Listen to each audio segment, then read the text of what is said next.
сабағы 58-ші сабақ. Көңіл сұрауды білемін. Ақниет саған тапсырма. Нақыл сөздің мағынасын түсіндіріп айт. Ауырып ем іздегенше ауырмайтын жол ізде. Мағынасын айтып бер. Адам ауырмау үшін шақырып тұр, және де адам пайдалы тамақ жеп тұру керек.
Бірінші есеп.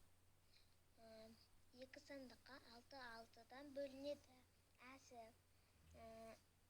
4-4-ден 3 сандыққа бөлінеді.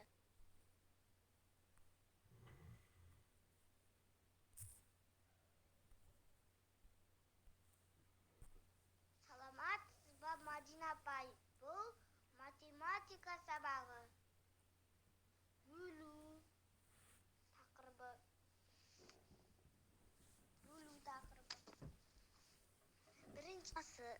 Бірінші тапсырманың асы 15 литр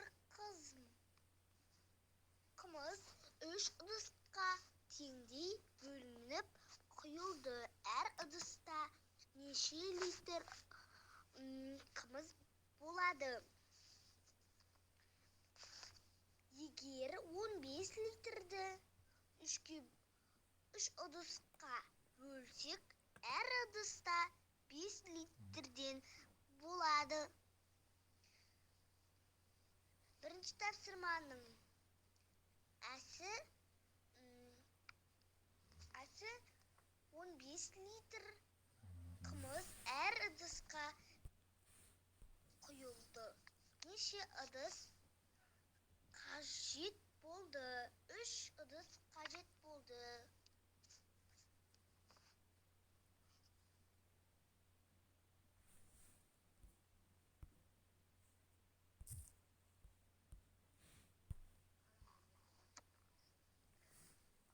Бұл математикадан 3-ші тапсырма.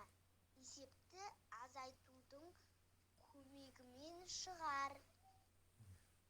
Асы мектептердің асханасына тарату үшін 50 жәшік алма сатып алынды. Егер әр мектепке 10 жәшік алмадан таратылса, онда неше мектеп алма алады? 5 мектеп алма алады. Әсі мектеп асханасына тамақтану үшін 33 оқушы келді. Егер әр үстелге 11 оқушыдан отыратын болса, онда неше үстел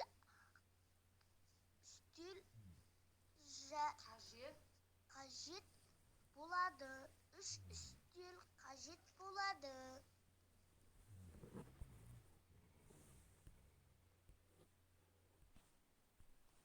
Саламатсыз ба, апай? Бұл әдебиет оқу сабағы. Сабақтың тақырыбы жемістерде дәруменнің көп екенін білемін.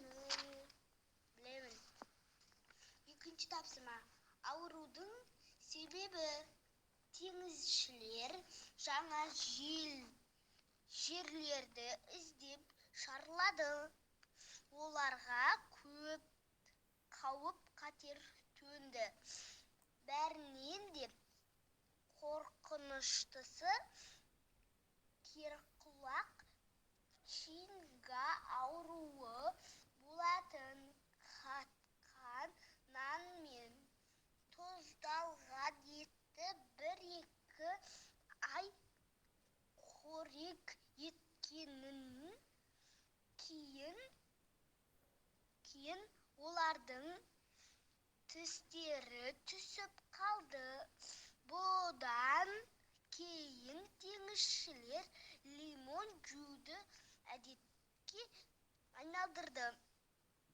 Жүзу сапарларына лимон алып шығатын болды. Өйткені керқұлақ ауруының себебі С дәруменінің, яғни аскорбин қышқылының жетіспеушілігі екені анықталды. С дәрумені лимоннан басқа қарақатта, ит мұрында және тәтті бұрышта көп кездеседі.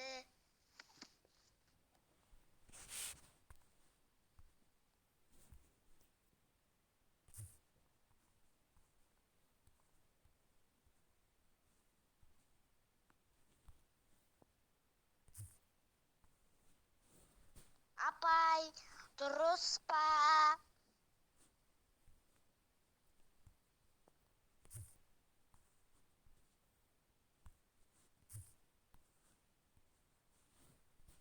Саламатсыз ба, Мадина апай? Бұл математика сабағы. Сабақтың тақырыбы қимылды ойындар. 2-2-ден сана. Бірінші тапсырма. 2-2-ден санағанымда бұл 20 болды. 20 асық бар. Жұп сандарға 11 жатады, 13 жатады, 12 жатады, 14 жатады, 15 жатады, 16 жатады, 17, 18, 19, 20 жатады, 10 жатады. Тақсандарға 1 жатады, 2 жатады, 3 жатады, 4 жатады, 5 жатады, 6 жатады, 7 жатады, 8 жатады, 9 жатады. Ай, дұрыс па?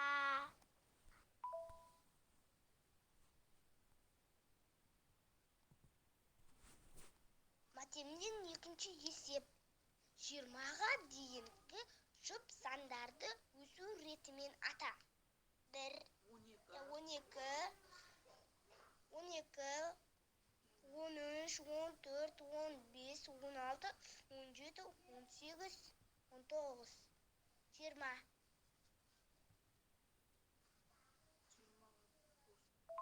Әсі 20-ға дейінгі тақсандарды кему ретімен ата.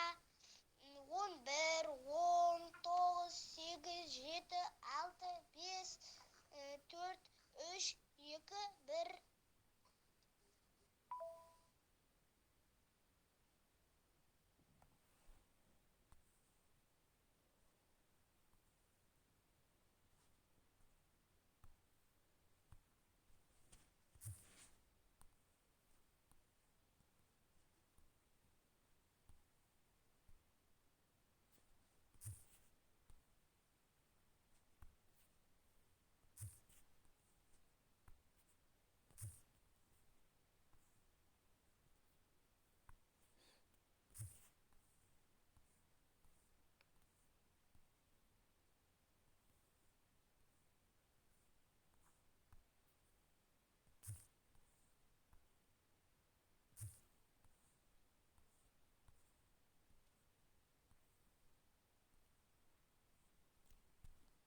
Жиырма сегізінші тапсырма.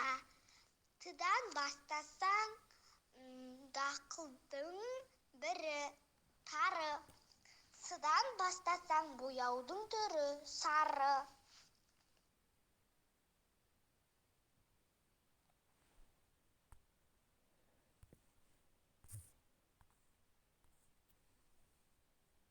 Жиырма жетіні осылай жазам ба, апай?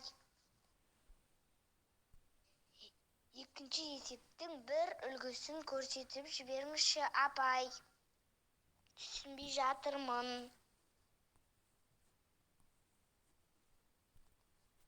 Түсіндіргеніңізге рахмет, апай.